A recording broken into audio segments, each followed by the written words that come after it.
तो कहानी की शुरुआत कहानी के मेन कैरेक्टर मैक्स से होती है, जो अभी अभी जेल से निकला था।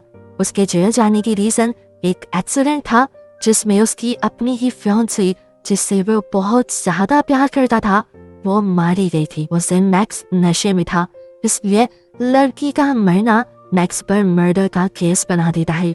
इस एक्सीडेंट ने उसे तोड़ दिया था, क्योंकि वो अपने फियांसे से बहुत ज्यादा प्यार करता था। उसके ऊपर जुर्म ये हुआ कि उसे जेल भी हो गई और जिंदगी उसकी पूरी तरह बिखर गई।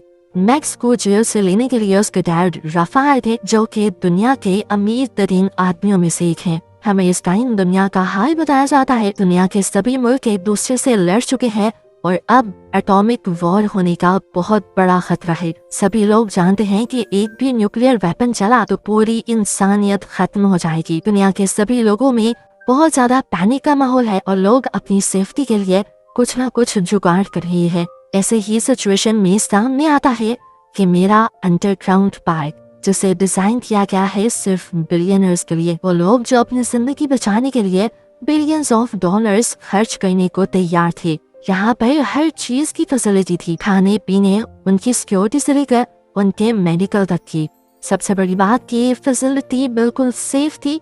एक अंडरग्राउंड बंकर के तौर पर बनाई गई थी। चाहे जितने भी न्यूक्लियर अटैक दुनिया पर हो जाते, इस फैसिलिटी के अंदर रहने वाले लोगों को कुछ भी ना होता, वो लोग सेफ रहते। लेकिन जैसे हर चीज के फायदे होते हैं, वही उन चीजों के नुकसान भी होते हैं। इस फैसिलिटी का एक नुकसान बस ये था कि इसके अंदर आजादी नहीं थी। यहाँ हर चीज मिनर्वा के अकॉर्डिंग होती थी, जो इस फैसिलिटी की मालिक है। यहाँ पर रहने वाले लोगों की हेल्थ और उनकी छोटी से छोटी मूवमेंट भी ट्रैक की जाती थी, यानी यहाँ पर उनकी प्राइवेसी या उनकी पर्सनल लाइफ सेफ नहीं थी। हम इस टाइम पहले मिनर्वा की स्पीच देखते हैं, जो कि मेरा में आए सभी लोगों को ये यकीन दिलवाती है कि दुनिया में चाहे जितनी भी तबाही क्यों ना हो जाए, कि मेरा बंकर के अंदर ये सब लोग सेफ हैं। उसके बोलने का और स्पीच करने का अंदाज ऐसा था कि कुछ देर के लिए बड़े से बड़े बिलियनर्स उसके सामने खामोश हो गए, यहाँ तक कि उसकी बात मानने भी लगे, जैसे उसके पास कोई मैनिपुलेटिंग पावर हो, यदि इंसानों के दिमाग से खेलने की कोई पावर हो।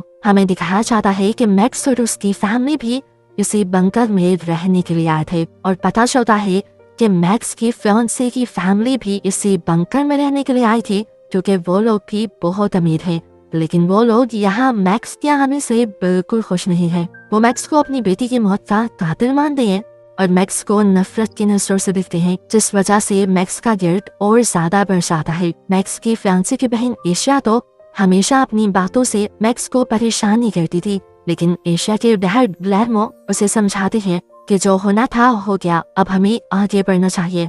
हम इन सब लोगों को खाने की टेबल पर देखते हैं, जहाँ सब मिलकर खाना खा रहे थे, और साथ ही में नोटिस करने वाली बात ये थी कि यहाँ पर सभी लोगों को यूनिफॉर्म्स पहनाए गए थे, जैसे वो आजाद जिंदगी ना गुजार रही हो, बल्कि किसी इंस्टीट्यूट का हिस्सा हो। हर टाइम बड़ी बड़ी स्क्रीन्स और न्यूज चैनल्स के जरिए ये लोग बाहर की दुनिया की सिचुएशन देख पा रहे थे, जो बहुत ही ज्यादा बुरी थी। इस वजह से लोग पैनिक भी करते हैं और शुक्र भी करते हैं कि वो लोग कमेरा के अंदर हैं और उस सारी तबाही से बचे हुए हैं। पर एक दिन उनका ये भ्रम भी टूट जाता है कि वो लोग बंकर में सेफ हैं। बाहर दुनिया में होने वाले एक ब्लास्ट का असर बुरी तरह बंकर को हिला देता है।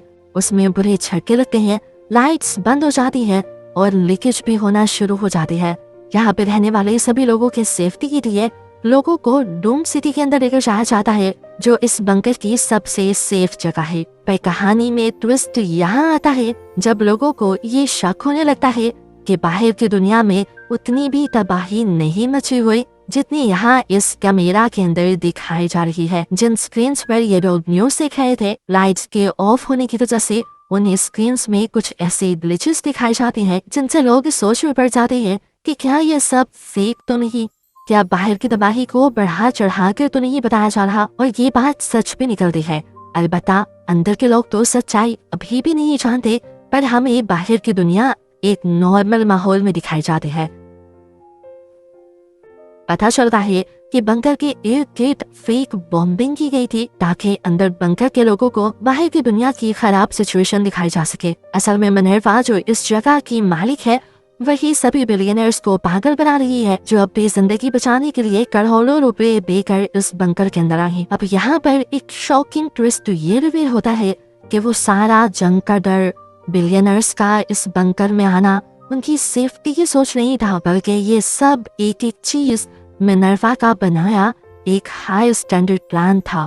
उसने बड़ी जहानत से अपनी टीम के जरिए बिलियनर्स के आसपास ऐसे सिनेरियोस क्रिएट किए, ऐसे हालात बनाए कि उन्हें लगा दुनिया के हालात बहुत खराब हैं और जंगों की वजह से सब मारे जाएंगे। उनके दिल में डर बिठा दिया और इसी डर का फायदा उठाते हुए उन्हें बंकर तक वो ले आई। जो सीन्स और खबरें बंकर के अंदर दिखाई जा रही थी वो सब झूठ थी। ये ऐसे जनरेट की हुई थी ताकि लोग और भी ज्यादा खौफ में आ जाएं और बंकर से बाहर जाने का सोचे ही ना। लेकिन उसके बावजूद लोग यहाँ बंकर की जिंदगी से थोड़ा तंग आने लगे थे। उन्हें यहाँ पर जेल वाली फीलिंग आने लगी थी क्योंकि उनकी हर चीज पर नजर रखी जाती थी। वो यूनिफॉर्म्स में रहते थे, आजादी का यहाँ पर कोई नामो निशान नहीं था। उसके बावजूद भी लोग यहाँ से निकलने का नहीं सोचते क्योंकि मिनारा ने इन सब को बहुत ज्यादा डराया हुआ था। उसने छोटी से छोटी चीज की डिटेल पर इतना काम किया था कि लोग उस पर शक भी नहीं कर पाए थे। बंकर को उसने जब झटके लगवाए थे आर्टिफिशियल इंजन के जरिए, तब उसने ऐसे साउंड्स पे क्रिएट किए जो अंदर बंकर के ऐसे सुनाई गए जैसे बाहर बम फटा हो।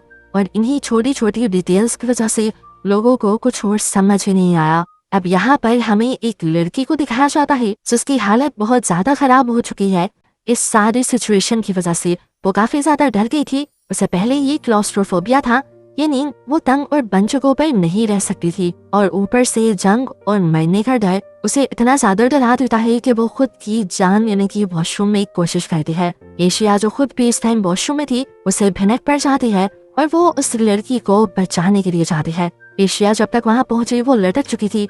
एशिया ने उसे गोद में पकड़ा और फिर ऊपर चढ़कर उसकी रस्सी काट दी। जब तक वो नीचे गिरी तब तक उसकी सांसें बंद होने वाली थी। एशिया जो कि डॉक्टर थी वो उसे सीपीआर देती है और उसकी जिंदगी रिवाइव कर देती है, यानी उसे मरने से बचा लेती है। दिखाया जाता है वो लड़की जो यहाँ पर रहने वाले सभी लोगों को मॉनिटर कर रही थी। वो देखती है कि सभी लोगों के वाइटल्स डिस्टर्ब हो रहे हैं, उनकी हार्ट बीट, उनका टेम्परेचर, ब्लड प्रेशर और ग्लूकोज लेवल बहुत तेजी से ऊपर नीचे हो रहा है, क्योंकि वो सब मिनर्वा की दिखाई हुई डिस्टर्बिंग सीन की वजह से बहुत ज्यादा परेशान हो चुके हैं। ऐसे सिचुएशन में किसी की भी जान जा सकती है और मिनर्वा की अब अपनी फ्रेंड ही आकर उसे ये सब रोकने को कहती है। वो उसे कहती है कि अगर सच में ये सब कुछ हो रहा होता तो मैं तुम्हारे इस बंकर वाले प्लान का अच्छे से साथ देती, लेकिन तुम तो लोगों को वो रियलिटी दिखा रही हो जो एग्जिस्ट ही नहीं करती। दूसरी तरफ राफा की तबीयत बिगड़ने लगती है। वो जब अपने बेटे मैक्स के साथ खाना लेने के लिए मेस तक पहुंचता है तो उसे बताया जाता है कि मेस के रूल्स बहुत ज्यादा स्ट्रिक्ट हैं, उन्हें टाइम से पहले खाना नहीं मिलेगा। ये सुनकर राफा को गुस्सा आ जाता है और वो खुद खाना उठाने लगता है। स्टाफ का एक मेंबर जब उसे रोकता है तो यहाँ मैक्स और स्टाफ के मेंबर की लड़ाई हो जाती है और मैक्स उससे पूछता है कि तुम लोग हमारी सेफ्टी के लिए हो या फिर हमें मारने के लिए। इन दोनों के दरमियान में जब लड़ाई होती है तो मैक्स उस स्टाफ मेंबर का टीजर छीन लेता है। दिखाया जाता है कि ये पूरी लड़ाई पूरा स्टाफ यहाँ तक कि मिनर्वा खुद भी देख रही थी, पर कोई भी कुछ नहीं करता और इस तरह मिनर्वा की दोस्त को गुस्सा आ जाता है जो पहले ही ये सब मिनर्वा को बंद करने को कह रही थी। वो साइड पर जाकर साफ साफ मिनर्वा से कह देती है कि बस बहुत हो गया, मैं अब यहाँ से जा रही हूँ ये सब कुछ छोड़कर। और इतनी ही देर में यहाँ पर मिनर्वा का भाई आ जाता है। दिखने में तो काफी वो रिलैक्स लग रहा था, लेकिन उसका लहजा बहुत ही ज्यादा सर्द था। उस लड़की से कहता है तुम्हें सिर्फ इस टाइम रिलैक्स होने की जरूरत है, ये टैबलेट्स खाओ और रिलैक्स करो। मिनर्वा के दोस्त उसके हाथ को झटक देती है। वह कहती है नहीं खानी तुम्हारी कोई दवाई। इससे पहले कि वो यहाँ से जाती मिनर्वा का भाई गुस्से में उसे यहाँ से नीचे फेंक देता है, धक्का देते हुए। नीचे गिरकर वो लड़की मर जाती है और उसके गिरने की आवाज से मिनर्वा का भाई खुद डर जाता है। वो मिनर्वा से कहता है अरे नहीं, मैं ऐसा नहीं करना चाहता था। उसके कहते ही सीन्स कट हो जाती है और फ्लैशबैक में हमें गिलर्मो का पास्ट बताया जाता है, जो पैदा ही एक बिलियनर फैमिली में हुआ था। उसका पैसा और कॉन्टेक्ट्स उसके दादा से उससे मिले थे, यहाँ तक के बिजनेस भी, जिससे उसने आसमान की बुलंदियों पर पहुंचा दिया। उसने हमेशा एक लग्जूरियस लाइफ गुजारी थी और वो जहाँ भी जाता था अपना कंट्रोल बना लेता था। वहाँ पता चलता है कि मिनर्वा ही पास्ट में गिलर्मो के बारे में ये सारी इंफॉर्मेशन अपने स्टाफ को बता रही थी। और ये चीज जाहिर करती है कि यहाँ पर जितने भी लोग आए हुए थे गिलर्मो के साथ, उन सब पर पहले मिनर्वा ने रिसर्च की थी और उन सब को ही अपने ही प्लान के तहत मिनर्वा इस बंकर तक लेकर आई है। अब सीन कट होकर हमें बंकर के अंदर का सीन यानी प्रेजेंट का सीन दिखाया जाता है, जहाँ पर स्टाफ को मिनर्वा की फ्रेंड की लाश मिल जाती है। बंकर का सीन बहुत ज्यादा पैनिक हो जाता है और स्टाफ भी परेशान हो जाता है। उसकी मौत कैसे हुई थी सब ये सवाल उठाने लग जाते हैं, इसीलिए सीसीटीवी फुटेज देखे जाते हैं, जहाँ तो ये दिख रहा था कि खुद मिनर्वा की फ्रेंड ने उसी जाल से गिरकर अपनी जान ली, जहाँ से उसे मिनर्वा के भाई ने धक्का दिया था। पर हकीकत तो जानते हैं हम, ये फुटेज नकली थी और इसे AI के जरिए जनरेट किया गया था। इसी टाइम मिनर्वा यहाँ पर एक और आदमी के मरने की फुटेज सभी लोगों को दिखाती है। ये आदमी सच में मरा नहीं था, बस उसकी फुटेज ही मिनर्वा ने सबको दिखाकर सबके दिमागों को एक और मर्तबा कंट्रोल करने की कोशिश की और कहा कि इस आदमी की मौत यहाँ पर रेडिएशंस की वजह से हुई है, क्योंकि यहाँ का सिक्योरिटी सिस्टम इफेक्ट हो गया है। वो मैक्स के डैड डॉफा से कहते हैं कि तुम दोनों ने कल जो लड़ाई की थी स्टाफ मेंबर्स के साथ, उसकी वजह से यहाँ के सिस्टम बहुत ज्यादा डिस्टर्ब हुए हैं। मैक्स के पास इस टाइम एक टीजर गन है और मैं चाहती हूँ कि वो ये टीजर गन वापस स्टाफ को दे दे। इधर एशिया के दिमाग में भी कोई खिचड़ी पक रही थी, कोई नहीं जानता था वो क्या सोच रही है, लेकिन वो यहाँ के एक स्टाफ मेंबर से जाकर कहती है कि मेरी बहन का ब्रेसलेट जो मेरे लिए बहुत ज्यादा कीमती था वो मेरे से सिंक में गिर गया है और मुझे वो वापस चाहिए। स्टाफ मेंबर उसे बताता है कि ये सारी चीजें कॉम्पैक्टर में जाती हैं और कॉम्पैक्टर की तरफ जाना हमें मना है। साथ ही हमें गिलर्मो की रूम की पर्सनल फुटेजेस भी दिखाई जाती है और पता चलता है कि मिनर्वा का स्टाफ सीक्रेटली उनके ऊपर नजर रख रहे थे। ये सारा डाटा किसी प्लान के तहत सेव हो रहा था और प्राइवेसी तो यहाँ थी ही नहीं। सीन्स दोबारा फ्लैशबैक में जाते हैं जब मिनर्वा इस बंकर को बनाने का प्लान कर रही है। उसका स्टाफ जब उससे सवाल करता है कि हम इतनी बड़ी बड़ी पर्सनैलिटीज को अपने बंकर के अंदर लेकर जाएंगे तो सब लोगों को शक नहीं हो जाएगा, तो मिनर्वा कहती है किसी को शक नहीं होगा। वो बंकर में बुलाने से पहले सभी बिलियनर्स को अपनी बातों में लगाकर उनसे कुछ वीडियोस बनवाते हैं, जिसमें वो सब लोग बताते हैं कि वो लोग वेकेशंस पे जा रहे हैं और जो लोग उसके लिए वीडियो नहीं बनाते उनके लिए वो एडवांस AI सिस्टम का इस्तेमाल करती है और बाहर की दुनिया में किसी और की मूवमेंट्स को उसी एडवांस AI के जरिए उन लोगों से रिप्लेस कर देती है, ताकि किसी को भी उन लोगों के गायब होने पर शक ना हो। ऐसा उसने एशिया और बहुत से और लोगों के साथ किया था। अब सीन में हम दोबारा एशिया को देखते हैं जो स्टाफ के उस मेंबर को बातों में रखाते हुए कॉम्पैक्टर तक चली गई थी। यहाँ आने का उसका मकसद सिर्फ ब्रेसलेट नहीं था, बल्कि यहाँ से अपनी बहन का फोन उठाना उसका मकसद था, जो पहले उनसे ले लिया गया था। स्टाफ मेंबर इस फोन को देख भी लेता है और एशिया से इस फोन को मांगता भी है, लेकिन एशिया उसे रिक्वेस्ट करती है, देखो ये मेरे पास मेरी बहन की आखिरी निशानी है, इसमें मेरी बहन की वीडियोस भी हैं। स्टाफ मेंबर एशिया से फोन नहीं लेता और इस तरह सीन शिफ्ट होकर मिनर्वा पे चले जाते हैं। वो अभी भी सभी लोगों पर नजर रखे हुए थी और वो अपने एक स्टाफ मेंबर से कहती है कि जाकर मैक्स से वो टीजर ले आओ जो उसने अभी तक वापस नहीं किया था। स्टाफ मेंबर जब मैक्स के पास जाता है और टीजर मांगता है तो पहले तो मैक्स अपने पास टीजर होने से इनकार कर देता है। तो स्टाफ मेंबर उसे कहता है ठीक है मैं तुम्हारी तलाशी लूंगा, अगर तुम्हारे पास वो ना हुआ तो फिर तुम्हें बेसमेंट में बंद कर दिया जाएगा। मैक्स अब हंसते हुए अपनी जेब से टीजर निकालता है और उसे चिल्लाते हुए कहता है हाँ है मेरे पास टीजर, ले सकते हो तो लेकर दिखा दो, मैं तुम्हें ये नहीं दूंगा, ये टीजर मेरे ही पास रहेगा, पर अगर तुम्हें ज्यादा प्रॉब्लम हो रही है तो जाकर मिनर्वा को बताओ। अब इस टीजर को लेने के लिए इन दोनों के दरमियान में लड़ाई हो जाती है। स्टाफ मेंबर काफी कोशिश करता है उससे ये टीजर लेने की, पर मैक्स एक जोरदार पंच उसके नाक पे मारता है और उसका नाक तोड़ देता है, जिसकी वजह से वो स्टाफ मेंबर वहीं पे बेहोश हो जाता है। अब क्योंकि उस स्टाफ मेंबर की हालत काफी बुरी हो गई थी तो उसे फौरन स्ट्रेचर पर लटाकर इमरजेंसी में लेके जाया जाता है और इतनी देर में यहाँ पर एशिया पे आ जाती है। वो मैक्स के बाजू को दिखती है जहाँ पर खून लगा हुआ था, उसका बाजू टूट चुका था। वो मैक्स से कहती है कि तुम्हें फौरन फर्स्ट एड की जरूरत है, लेकिन इतनी देर में यहाँ पर एक और स्टाफ मेंबर आ जाता है जो एशिया से कहता है कि उन्हें अर्जेंटली एशिया की जरूरत है, क्योंकि एशिया एक डॉक्टर थी। एशिया को असल में उसे स्टाफ मेंबर की इलाज के लिए बुलाया गया था जिसे मैक्स ने मारा था। एशिया उसकी हालत देखती है और उसे एक इंजेक्शन देते हुए होश में ले आती है और यहाँ पर सभी परेशान हुए लोग एकदम से उसके होश में आने पर खुश हो जाते हैं। अब कहानी में आता है एक नया ट्विस्ट और एक नया इंसान, गिलेर्मो का बिजनेस पार्टनर, जो बार बार गिलेर्मो को कॉल कर रहा है, लेकिन गिलेर्मो तो इस बंकर के अंदर है। इस आदमी की वजह से स्टाफ यहाँ तक कि मिनर्वा भी परेशान है। यहाँ दिखाया जाता है कि मिनर्वा सबसे पहले मैक्स के पास जाकर उसे बातों में लगाकर उससे टीजर ले लेती है और वो टीजर सजा के तौर पर उसे ये लगाकर यहाँ से चली जाती है। अब सभी बंकर के लोग जो काफी दिन यहाँ पर रहकर बोर हो चुके थे, उन्हें बाहर की दुनिया के बारे में जानना था और वो बार बार बाहर की दुनिया के बारे में पूछ रहे थे। उन लोगों को तसल्ली दी जाती है कि बाहर की दुनिया से कांटेक्ट करने की कोशिश की जा रही है। जैसे ही कांटेक्ट होगा सबको बता दिया जाएगा। कुछ देर बाद इन लोगों को एक फेक न्यूज सुना दी जाती है कि बाहर बहुत ज्यादा जंग का माहौल है और बाहर से कांटेक्ट नहीं हो पा रहा। अब नेक्स्ट सीन में हमें बंकर के अंदर के लोगों का आपस में कनेक्शन और रिलेशंस के बारे में बताया जाता है। हम गिलेर्मो और रफा को एक साथ देखते हैं। यहाँ गिलेर्मो सबके सामने रफा को अपना दोस्त बताता है, हालांकि पहले सीन से ही वो उसका दुश्मन नजर आ रहा था।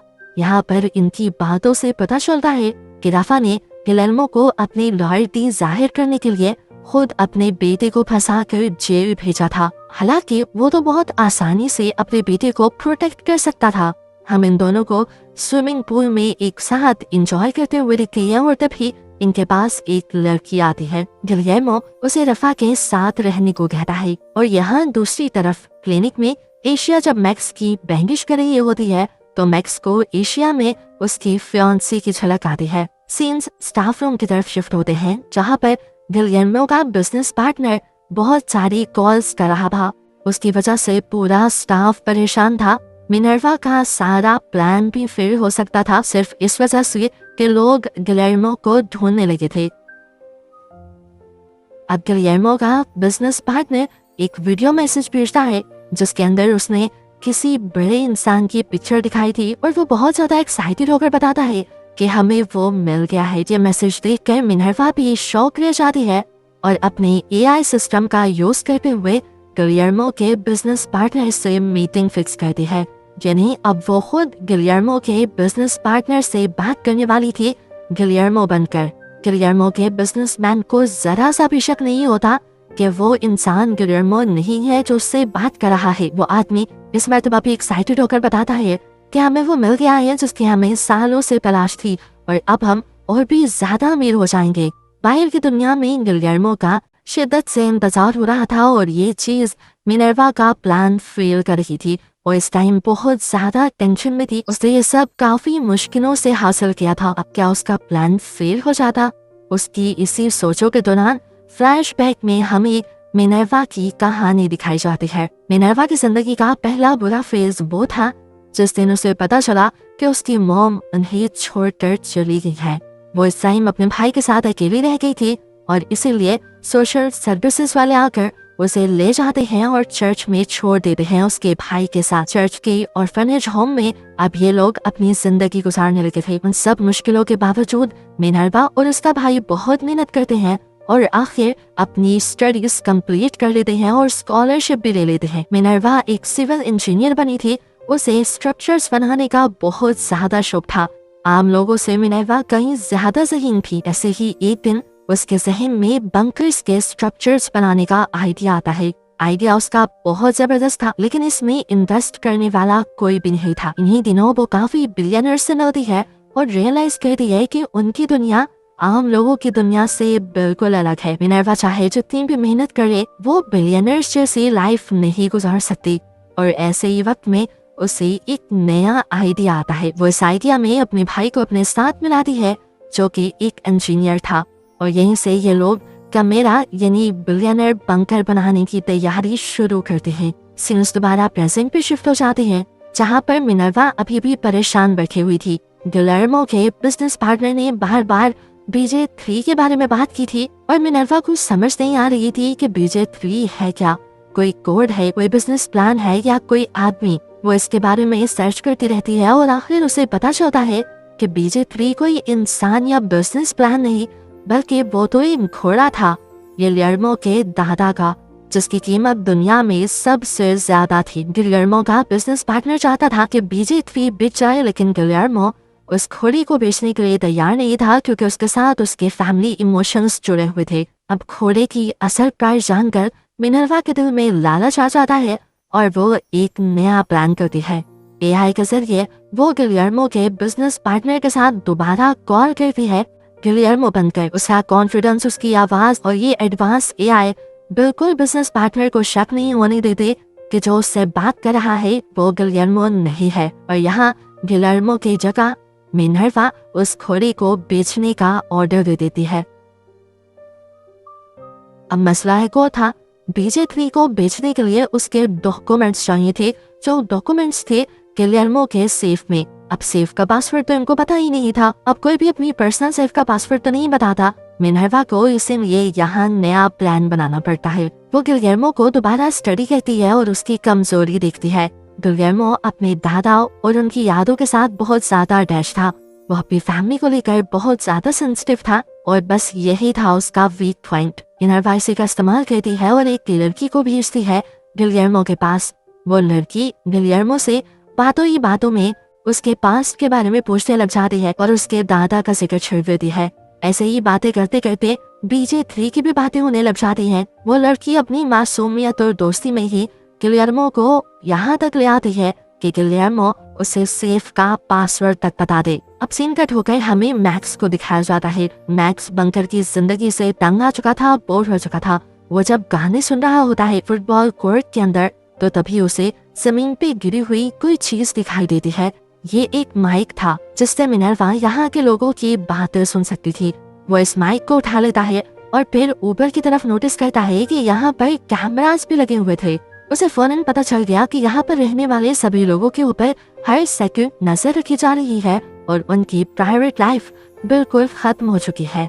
मिनर्वा के भी लोग उसे देख लेते हैं और उन्हें भी पता चल जाता है कि कहीं ना कहीं मैक्स को उनकी हकीकत पता चल गई है। अभी मैक्स इस माइक को देखकर इसके बारे में सोच रहा था कि फौरन एक स्टाफ मेंबर उसके पास आता है और उससे ये माइक ले लेता है और उनके इस एक्शन से मैक्स का शक हकीकत में बदलने लगता है कि यहाँ पर कुछ तो गड़बड़ है। नेक्स्ट सीन में हमें गिलियर्मो की वाइफ को दिखाया जाता है जो पूरे बंकर के अंदर गिलियर्मो को ढूंढ रही थी, जबकि गिलियर्मो और रफा तो पार्टी करने में बिजी थे। इतनी देर में इसे क्लब के अंदर मैक्स आ जाता है और मैक्स को देखकर गिलियर्मो को गुस्सा आ जाता है क्योंकि मैक्स की वजह से उसकी बेटी आज उसके साथ नहीं थी। वो यहाँ से निकलता है तो उसकी नई दोस्त भी उसके साथ उसके पीछे आ जाती है उसके रूम तक और इतनी देर में यहाँ पर गिलियर्मो की वाइफ भी आ जाती है। इन दोनों को देखकर वो कुछ रिएक्ट नहीं करती और यहाँ से चली जाती है, लेकिन उसके फेस से साफ पता चल रहा था कि वो अंदर ही अंदर टूट चुकी है। इधर अब हम देखते हैं कि गिलियर्मो अपनी दूसरी बेटी एशिया के पास गया था जो इस टाइम अपनी बहन और मैक्स की वीडियोस देख रही थी। उसने देखा था कि उसकी बहन उसके फियांसे मैक्स के साथ काफी खुश रहती थी। इन वीडियोस को देखकर वो खुश हो ही रही थी कि गिलियर्मो ने उसके हाथ से फोन ले लिया। खुद भी वो वीडियोस देखी और उसका गुस्सा मैक्स के लिए और भी ज्यादा बढ़ गया और उसने जाकर मैक्स को मारना शुरू कर दिया। वो बेदर्दी से मैक्स को मारते हुए कहता है, पहले तुमने मुझसे मेरी बेटी को छीन लिया और अब तुम प्लान कर रही हो कि मेरे से मेरी वाइफ को भी दूर कर दोगे। ऐसा नहीं होगा। वो जब बेदर्दी से मैक्स को मार रहा था तो किसी ने पीछे से बोतल से उसके सर के ऊपर वार कर दिया। ये मैक्स की मॉम थी फ्रेडा। फ्रेडा ने गिलियर्मो पर वार तो कर दिया था, लेकिन अब उसे अपने ऊपर ही गुस्सा आ रहा था क्योंकि गिलियर्मो उसका बहुत अच्छा दोस्त था, वो भी कॉलेज के टाइम से, और फ्रेडा ने आज तक ये दोस्ती निभाई थी।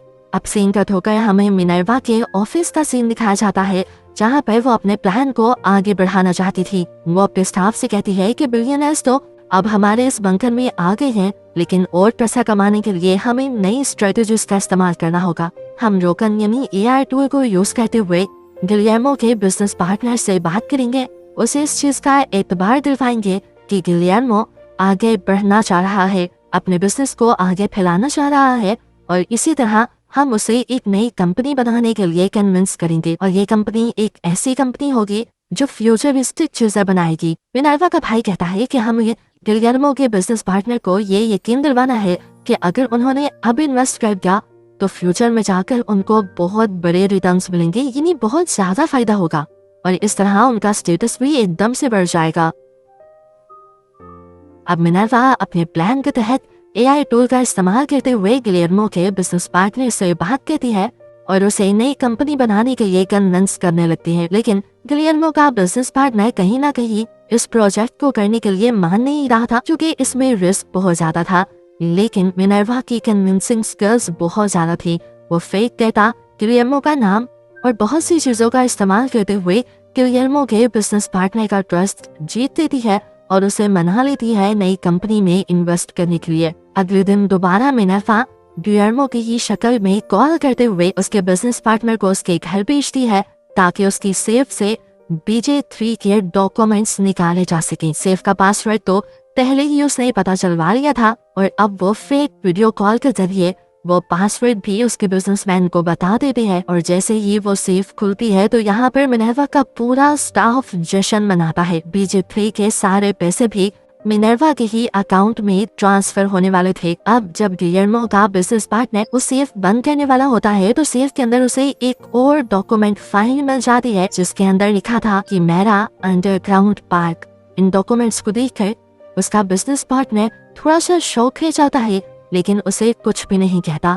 यहाँ अब सीन कट होकर हमें मैक्स को दिखाया जाता है जिसे पहले ये शक हो गया था कि ये बंकर कुछ तो गड़बड़ छुपाए हुए है।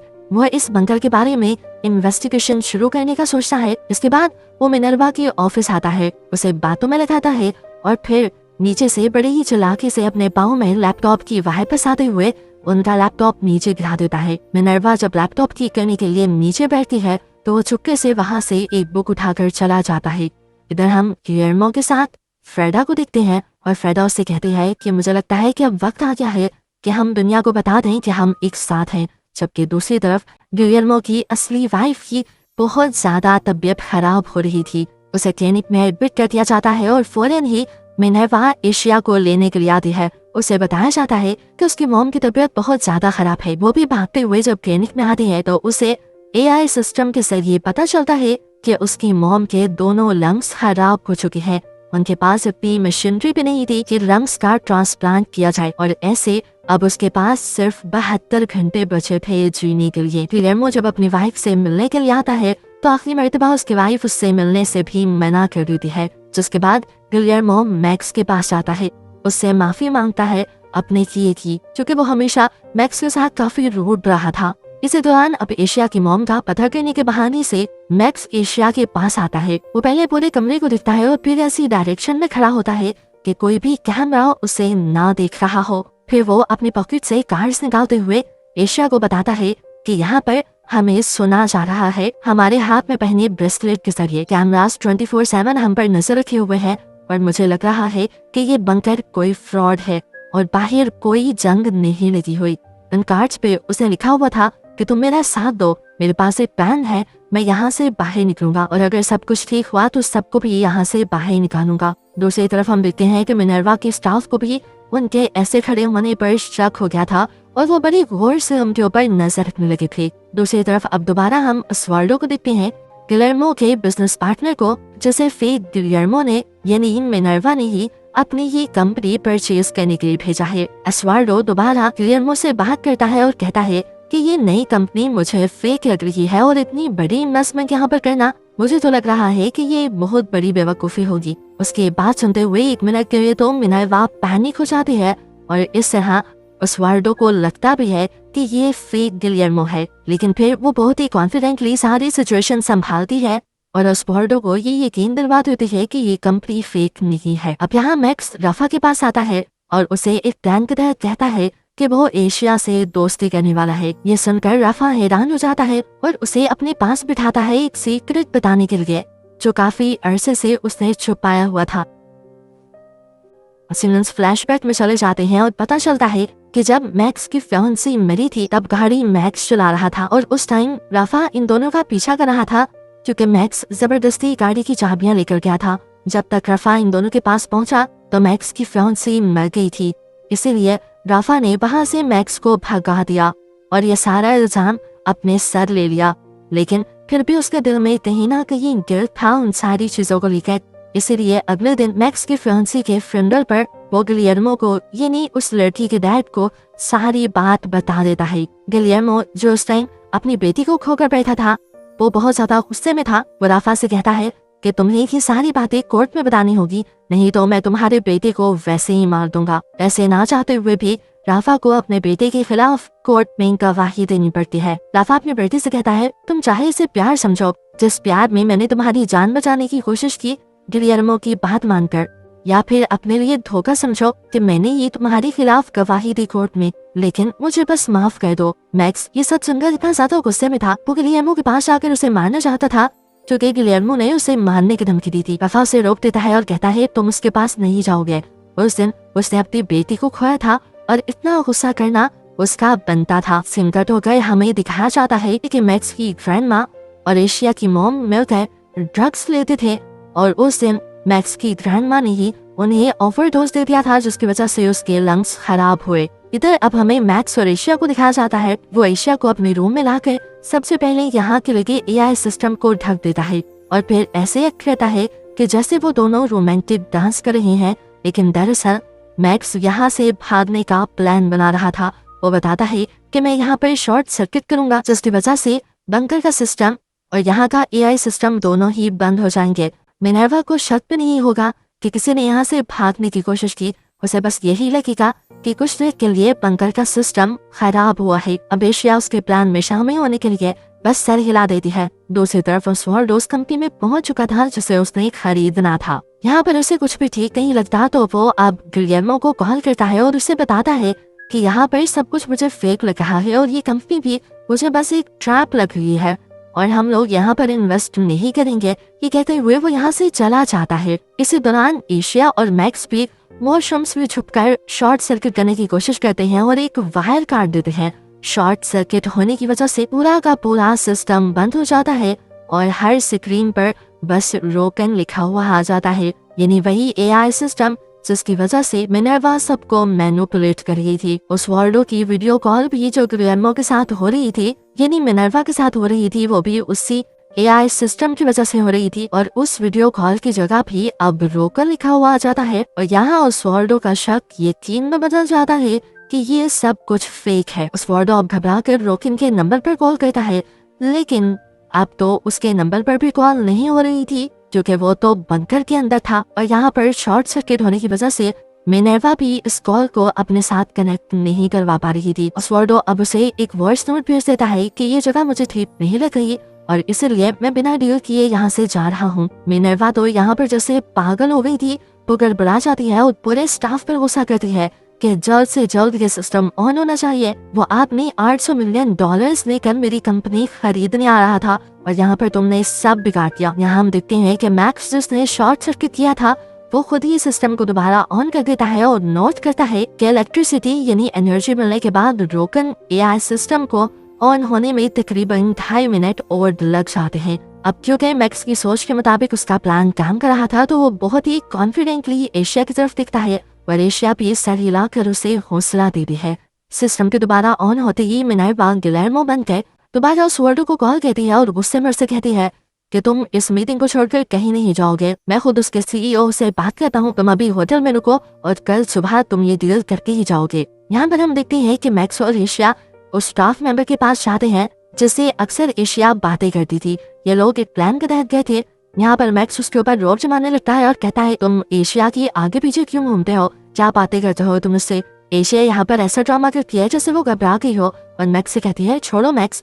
वो लड़का मैक्स को और चुराने के लिए कहता है, मैं तो तुम्हारी मॉम के साथ भी था। ये सुनकर मैक्स उससे वाली एक्टिंग करता है और इतने में ही एशिया यहाँ से वायरलेस ईयरबड्स उठा लेती है। उससे में मैक्स अब अपनी मॉम के पास आता है और उससे पूछता है कि क्या आप यहाँ के स्टाफ मेंबर के साथ भी रही हैं। मैक्स की मॉम ये कन्फेस कर लेती है कि हाँ, वो स्टाफ मेंबर उसके पास आया था।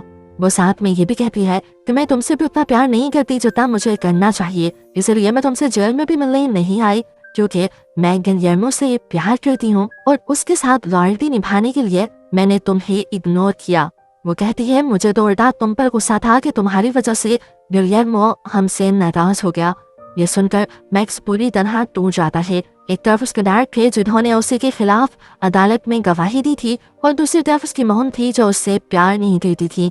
ये हकीकत जानकर वो पूरी तरह टूट जाता है। गुस्से में जाकर वो ये हकीकत अपने डैड को बता देता है कि उसकी मॉम राफा के साथ रहती है और इस बात से राफा भी टूट जाता है। इसके बाद दिखाया जाता है कि मैक्स अपना वो ब्रेसलेट तोड़ देता है जिसकी वजह से उसे ट्रैक किया जाता था और वो अब एशिया के साथ ब्लैंकेट में छुपकर मिनर्वा के खिलाफ प्लान बनाने लगता है। यहाँ पर गिलियर्मो अपनी बीमार वाइफ से मिलने के लिए जाता है और देखता है कि वो अभी भी मैक्स की ग्रैंड मॉम के साथ थी।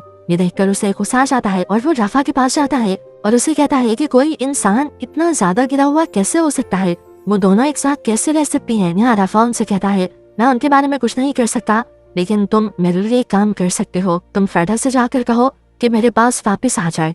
और यहाँ पर हमें साफ पता चल जाता है कि राफा पहले से ही जानता था कि उसकी वाइफ गिलियर्मो के साथ है, लेकिन वो फिर भी उससे प्यार करता था। सीन्स दोबारा ऑसवाल्डो के ऊपर शिफ्ट होते हैं। जब रात को होटल में डिनर कर रहा होता है तो वो एक लड़की को दिखता है जो अपनी मॉम के साथ बहस कर रही थी और काफी ज्यादा दुखी भी थी। वो लड़की दुखी होकर साइड पे चली जाती है और ऑसवाल्डो उसे सहारा देने के लिए उसके पास आता है।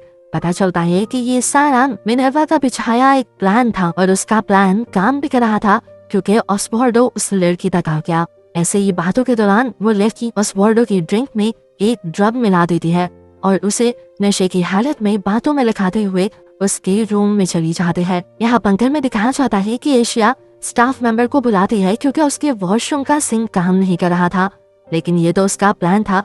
जैसे ही वो लड़का अपने काम में लगता है तो पीछे से मैक्स आकर उस लड़के को पकड़ लेता है और एशिया उसे बेहोशी का एक इंजेक्शन लगा देती है। फिर एशिया उसी स्टाफ मेंबर का यूनिफॉर्म पहनते हुए स्टोर रूम में चली जाती है, जहाँ पर बाद में मैक्स भी आ जाता है और ये दोनों एक इलेक्ट्रिक केटल को तैयार करने लगते हैं, जिससे वो यहाँ पर एक बड़ा शॉर्ट सर्किट करवाने वाले थे अपने प्लान को पूरा करने के लिए। यहाँ ऑसवाल्डो को ड्रग की ओवरडोज की वजह से होश ही नहीं रहता कि वो कहाँ था और क्या कर रहा था।